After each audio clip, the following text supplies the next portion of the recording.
Rosie is a pensioner and the voice of 1.5 million more. Many of them worried what the turbulence in pensions markets means for them and the income they rely on. There is a great deal of fear. People don't actually know what the future holds.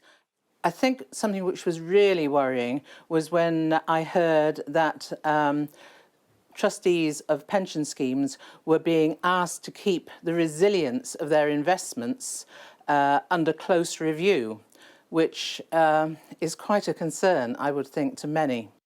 The collapse in market confidence in the UK has affected defined benefit pension schemes. They guarantee a fixed annual income to pensioners, so all the risk falls on the pension provider, unlike the more common defined contribution pensions, where payouts depend on the performance of investments.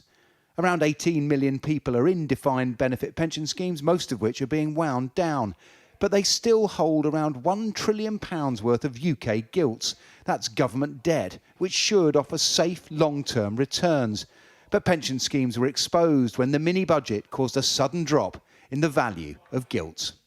The problem is that to guarantee their payouts to pensioners, many funds have been using financial instruments like borrowing against their gilts to buy more gilts. But when the price collapsed, they needed collateral, that's cash, to offer their banks. And to do that, they had to sell gilts in a hurry, further driving down the price until the Bank of England stepped in. For 2 weeks, the bank has been buying gilts to boost the price and give funds time to balance their books, but says it will stop on Friday, a deadline the industry fears. We think the bank should keep its gilt purchasing facility open until another couple of weeks. Today, even, we can see gilt yields rising. There's a lack of confidence.